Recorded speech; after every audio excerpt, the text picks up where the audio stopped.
What are you seeing when you think of like, okay, I got to tuck it and run? Well, like, what are you looking for to make you want to, I got to use my legs here? It's like a instinctual thing, feel thing. Like, hey, the time is up. Obviously, you don't want to get hit by 300-pound plus people. So, man, it's like just an instinct. Like that time, that clock in your head is like, all right, it's time to go.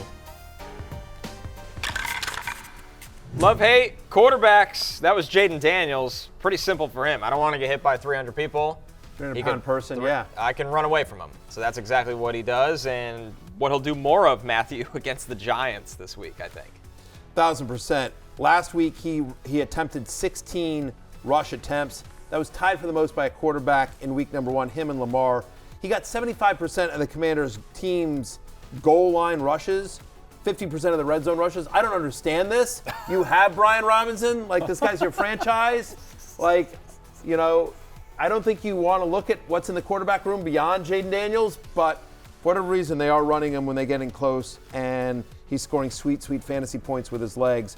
Worth noting that the Giants made Sam Darnold look like a fantasy superstar last week. I have Jaden Daniels as a top 5 play this week. Also, great name, Jaden Daniels. Great name. I thought kind of that even though the game was a little bit out of control and he's doing it largely against the prevent defense, I thought he was running with conviction. Like, it wasn't desperation, it wasn't without a plan. It seemed like that is going to be replicable. That skill is clearly translated, but as a passer, I thought it was pretty suspect. Yeah, he just still isn't seeing the middle of the field. There was a couple of times where they would draw up guys open in the middle of the field, and when the rush comes, it's kind of the gift of being that special. He can run away from anyone. Yeah. So when the rush comes, and this is what a lot of rookies do, is let's not get carried away.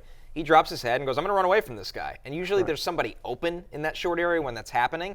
And the good news is Jaden Daniels could probably get you, 10 yards and a fantasy point when that happens. But the bad news is the passing is going to be a little limited, I think, early going in the season. I think it'll be a better matchup, too, than the Buccaneers in week 1. Without a doubt. Anthony Richardson also on the love list, 20-plus fantasy points in all 3 games he's played in his career, Matthew.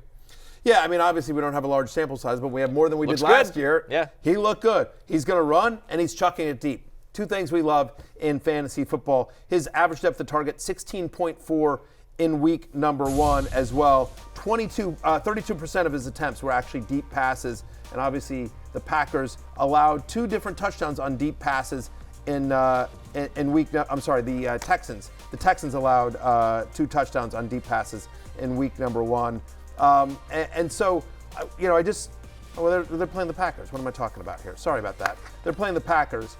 Packers gave up deep passes. I got confused. I was thinking about last week when the Colts played the Texans.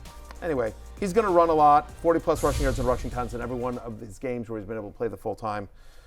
He's QB6. Yep. And I think that was the idea that the Packers defense might be improved this season. New defensive coordinator, Jeff Hafley, they bring in McKinney to play safety and fix up that. They look terrible. Didn't look any better. Don't want to read too much into it because it was in Brazil and the field was weird, but that did not look good. And also, Jalen Hurts didn't look good at all in that game, and he was still able to kind of light them up despite all the mistakes that he was making too. So I think this is a kind of perfect matchup for Anthony Richardson. The other thing you have to consider, by the way, is, again, he's facing Malik Willis on the other side of the field, right? So I feel like you're going to have less sustained drives. There may be some turnovers on the Green Bay side of the field, so shorter fields for Anthony Richardson, more scoring opportunities. Should be a big week for A-Rich. Justin Fields expected to start again for the Steelers, Jay, and it's quite simple with Fields. He runs and gives you rushing production at the quarterback position, which makes him a starting quarterback in fantasy. Yep. Didn't even really feel like he had a very good game last week, but still, he just kind of produces fantasy-wise. I started him in the League of Our Souls, which slapped them like a grape. We started Justin Fields over Joe Burrow, which didn't feel good. Didn't feel good to do that, but he still outproduced Joe Burrow, even without having a particularly special game,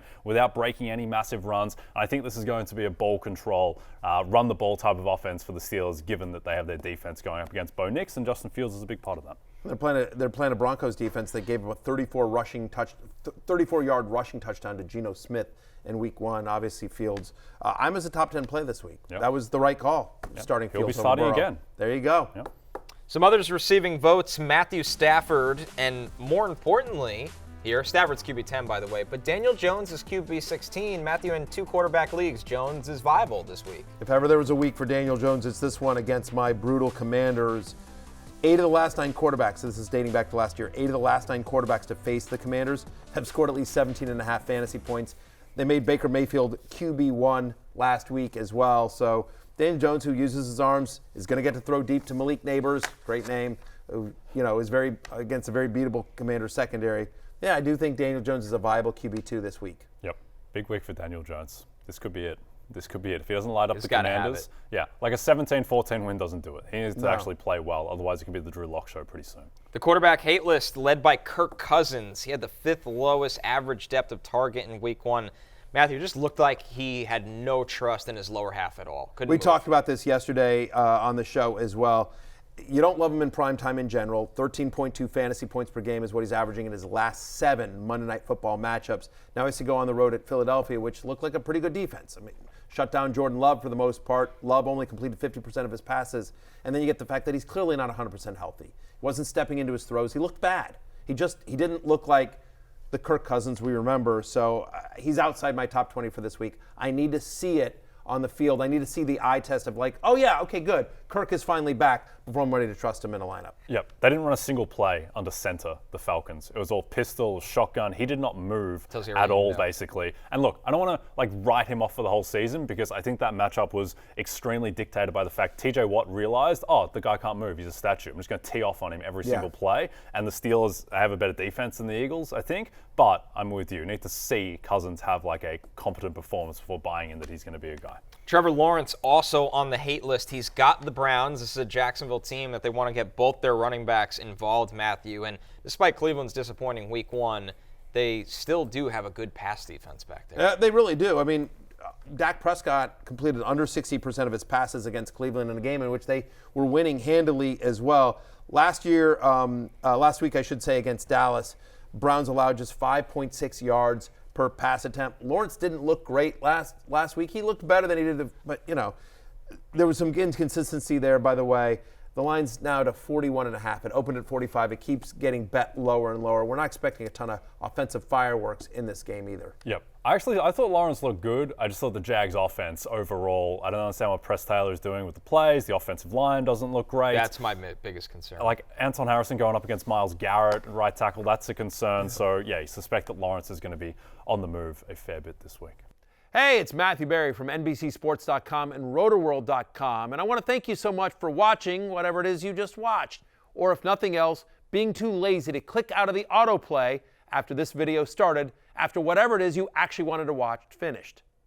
But now that you're here, I'd like to take a moment here to ask you respectfully now, okay? I'm asking you respectfully to subscribe to the NFL on NBC YouTube channel.